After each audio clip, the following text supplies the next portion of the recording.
For the second consecutive season, a Big Ten team will match up against the Georgia Bulldogs in the College Football Playoff Semifinals.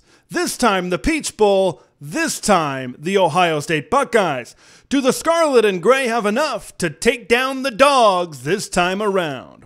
Great time to subscribe to the channel if you haven't already.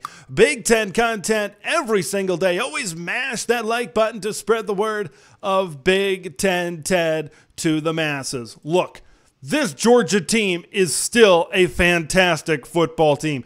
Even though there were a lot of really good players on that defense last year that aren't on that team this season, this is still a pretty damn good defense, and the numbers speak to that. This is a Georgia defense that's 8th in the country in total defense. This is a Bulldog defense that is the #1 defense in the country against the run, giving up only 77 yards per game. So, Ohio State's going to have a tougher time running the football. Now, injuries aren't helping that. Of course, it looks like Mayan Williams should be good to go, but Travion Henderson doesn't look great. So beyond Mayan Williams, you have Chip Traynham, you have Dallin Hayden. Your running back room has kind of shrunk a little bit. And I think talent-wise, Travion Henderson, when healthy, is the best running back that you have. So when you don't have that guy, even though Mayan Williams has been very good this season, it's still going to be tough running the football for the Ohio State Buckeyes. So they got to try to open it up in the pass game. I'll get to that in just a minute. But first, more on Georgia.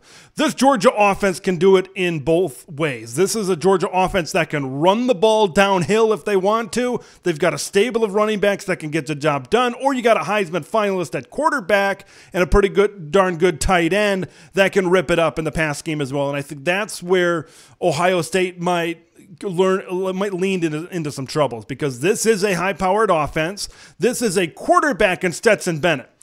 Even though he was a Heisman finalist, I don't think this is a guy that's going to blow you away, but he's extremely careful with the football, doesn't turn it over a ton, and he's very efficient with the football as well. 68 completion rate percentage on the season for Stetson Bennett. So he knows where he wants to go with the football, and he delivers it accurately. So this Ohio State defense is going to be challenged as well. So I think for Ohio State to hang around in this one, throwing the ball is going to be big, because I kind of look back at that SEC championship game tape, and when LSU was able to sit back there and throw the ball, when the pass rush didn't hit home, this was an offense that could settle in and get into a rhythm.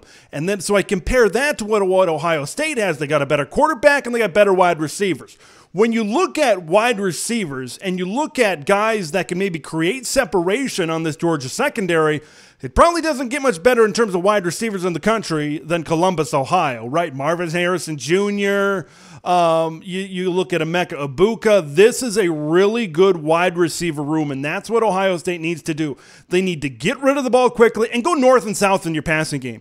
Don't go east and west. This Georgia defense is too quick, getting side to side to mess around with that. So this is an offense that needs to go up and down. They need to be vertical in their passing game, and they need to try to get shots. Look, this is a game between the Buckeyes and Bulldogs that maybe if things go well for Ohio State, it might turn into an offensive showcase.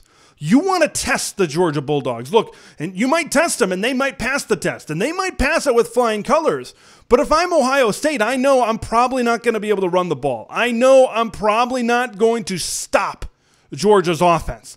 My hope when I'm defending Georgia's offense has to be my pass rush has got to have a Penn State-like a performance. JT Tuimoloau, Mike Hall, Sawyer, Harrison, those guys have got to have a big day, because if Stetson Bennett is able to sit back there and throw, and that running game is able to run downhill, it could be a long day. Like we've seen, look at what Michigan has done, just a few weeks back, and even going back to last season. This is an Ohio State defense that has trouble defending a physical running game. And when you get Daijun Edwards, when you get Kenny McIntosh running downhill on this Ohio State defense, that could spell trouble. So I honestly believe Ohio State's best bet in this game is to sling it. Their best bet is to test Georgia's secondary and try to get their wide receivers open in space. down the field. Now, one big question I have for Ohio State defensively. Okay, when you talk about all these guys that Georgia has on offense and all these points that they can score and that they have scored in some of these games this season, I want to see how Ohio State matches up with Brock Bowers, the great tall tight end in the middle of the field. Because, Stetson Bennett, he can throw to the outside. He can throw it on the perimeter. But, man, you can't let Brock Bowers beat you in the middle of the field.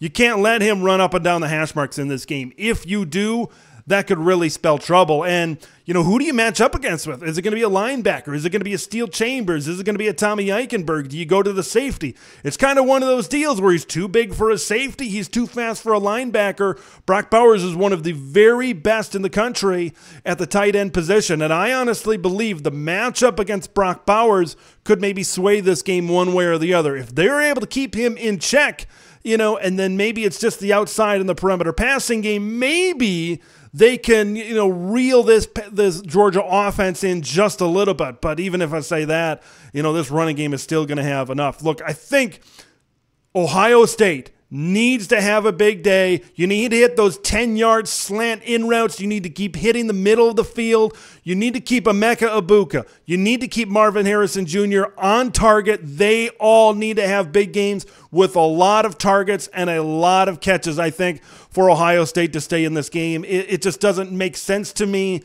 for Ohio State to win a 24-20 game against Georgia. I think there's going to be points put up on the scoreboard in this game, and that's exactly what Ohio State needs to do if they want a shot to beat Georgia. It's just, I believe Georgia's a more balanced team. Georgia's slightly better on defense, even though Ohio State, I think, is pretty respectable on the defensive side of the ball. I just think, man, what I saw them and how they performed against Michigan, I think Georgia can run it downhill. I think Georgia can put up yards and points through the air. It's going to be a tough task for Ohio State, but let's see if CJ Stroud in this passing offense can turn this thing around and maybe pull an upset in the Peach Bowl in the College Football Playoff Semifinal. I want to hear what you guys think. Do you think Ohio State has a chance to pull the upset? Or will this Georgia defense, this Georgia offense, these great Georgia units go on to yet another national championship game? Leave your thoughts in the comments below. Subscribe if you haven't already. I'm Big Ten Ted, and we will see you in the next one.